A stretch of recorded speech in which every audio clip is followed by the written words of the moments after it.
vse bilo zaman, naivno pogledam.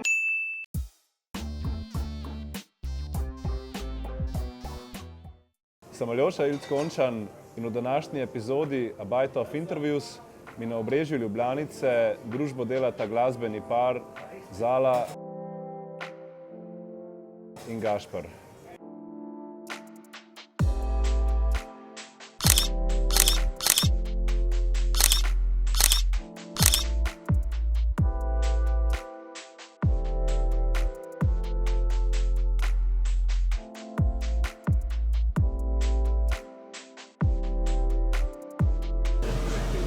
Se v glasbi tudi še kaj izobražujete?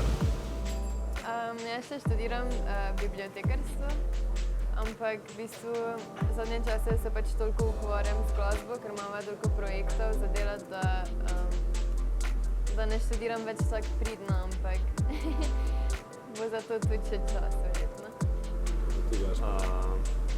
Jaz sem na zadnji srednješolski dan vzel moje cestno kolo, takrat sem to treniral ravno in si pač spakiral najbolj pomembne stvari in šel pač v tujino iskat službo. Ko sem bil na Dunaju, sem potem pisal pač res ogromno mailov vsem možnim študijam in potem so mi odgovorili s Prage, ampak je bilo tako, da je tisti lastnik studija ravno bil v Ameriki in potem sem še pri enemu prijatelju od moje sestre v Pragi pač stanoval en teden. No, potem smo se dobili za temi Faust Records ljudmi in sem kar naslednji dan potem začel kot intern.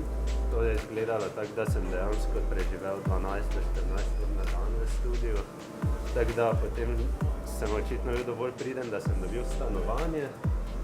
Po nekaj časa pa sem dobil še svoje stranke. Je pa highlight tega mojega bivanja tam bil verjetno to, da sem pač imel možnost snemati z Damian Marleyjem, to pesem Living It Up, ki je na albumu, ki je tudi prejel Grammyja.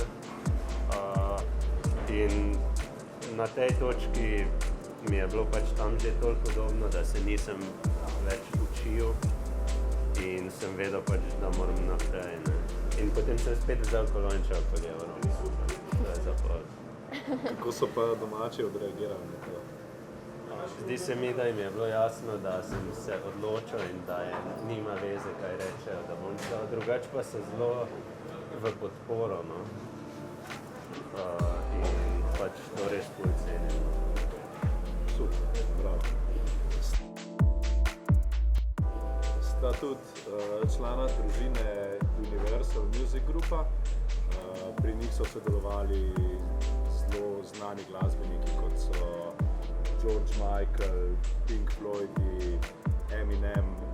A občuta prezenco teh glasbenikov kot pritisk ali navdih?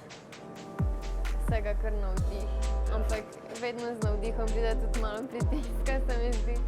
Pač v bistvu je noro, meni je noro, ko se zavem, da sva pač trenutno v tej situaciji, v kateri sva.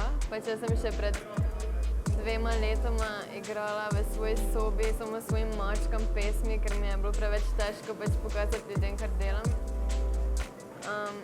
In pač to, da sva lahko del neke take ekipe, je pač itak noro, ampak hkrati pa ja, pač ko veš, da te več ljudi posluša, je tudi več pritiska na tem, kar narediš.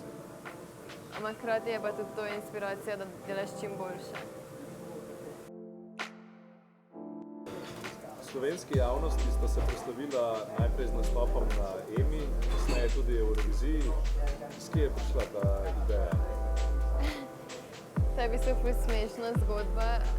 V bistvu je naju povabila pač televizija, da bi se predstavila na EMI, ampak ker nisva ravno iz teh krogov, sva najprej rekla, da pač ne bi. In potem so začela razmišljati, da bova februarja pač sicer pol obžalovala, ker ne bova vedela, kaj bi se zgodilo ali pa kakva izkušnja bi bila. Tako da sva na koncu rekla ja.